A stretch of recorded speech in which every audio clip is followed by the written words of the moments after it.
Alright, well, there's a few things that I've come to realize when reel mowing that I'm sure, of course, are well known in the reel mowing world. But first is the edging. If you can't get to the edges with the reel, which you can't with my Remington push mower, the string trimmer gives a terrible cut to the grass blade, and it's really annoying. And I could already see myself considering buying a stupid $300 attachment of some little rotary blade tool that attaches to your string trimmer, but I don't think that's gonna fly. So I'm probably just gonna buy these little edging Fisker trimmers that have like a stork neck, little head that you cut around. So yeah. Secondly is you get to know your lawn much better. All the undulations and dips and holes and spots that you tend to scalp, you memorize it much more. You notice it. So when I'm doing the push reel mower, you kind of gotta lift it up in some areas to get it slightly higher to cut, so it doesn't scalp it. Third is I still don't know if I'm going too fast or if I don't have enough blades on my reel. But there's these little chatter marks, little washboard pattern that's really annoying. I don't like it. The more you go over it, the more it disappears, obviously, because it starts cutting those other places. But it's not really worth going over too many times. It already takes long enough to go over it basically twice because I overlap it about half. So I don't think there's any way to avoid that other than mowing more with that thing or eventually getting a regular reel mower. And I'll probably go down that route sometime soon. And I'm also going to sand here very soon because I think it'll make you look even better on this. And the fourth thing I've noticed is not only you notice, but a lot of other people notice too. It's you can't put your finger on it if you're someone else, but you're like, wow, that lawn looks really good. And it's, I think, largely to do with the quality of cut. It's just a nice clean cut. You don't get that browning effect from rotary mowers that you do that you avoid with the reel mower. Hey, Linus.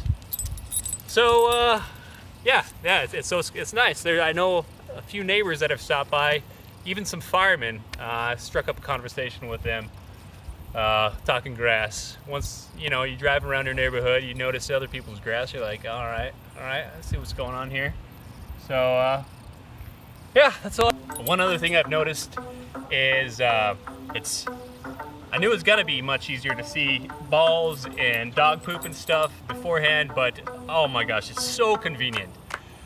The bad part, the poopy side of the coin of that is you see a lot more debris really easy, and it's really annoying. Little leaves didn't bother me too much before, and now it's really annoying.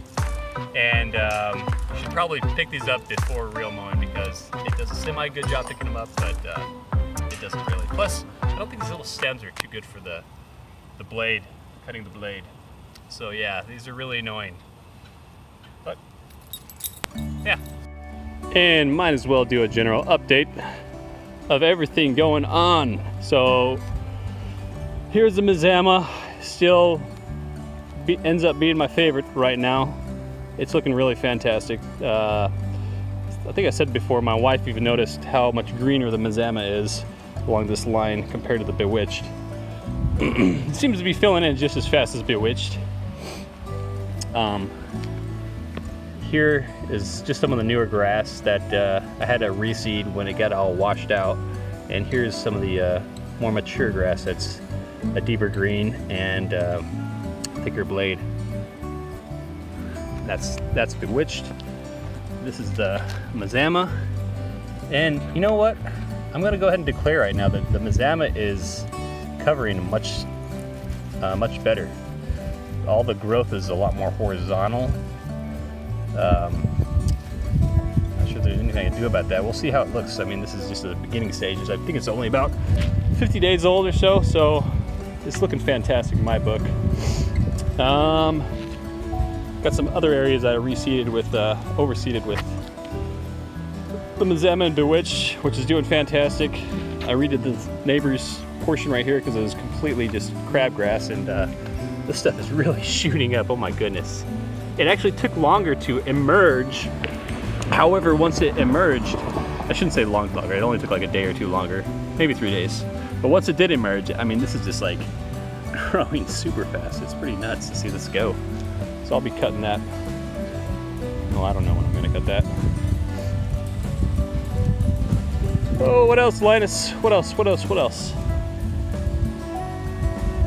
So, I got a new dead spot right here, and right there, and right there. This was a problem area before, and I think it's just simply because a lot of the neighbors come walking up and down right here with their dogs, because that side of the sidewalk doesn't continue. So I think a lot of dogs pee right here. I'm not sure there's any way to avoid that, but oh well. Growing Kentucky bluegrass here in St. Louis is a relatively uncommon thing. Most of the time people have fescue, or they have something like Bermuda or Zoysia. Oh, here comes my wife.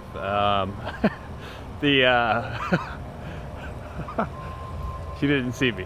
Oh, where was I? Okay, yeah, so that's relatively uncommon. Even, she thinks I'm inside. Oh, she's hung in the horn. Even more uncommon is cutting it low. Cutting it not just 3 inches low, but sub 1 inch low.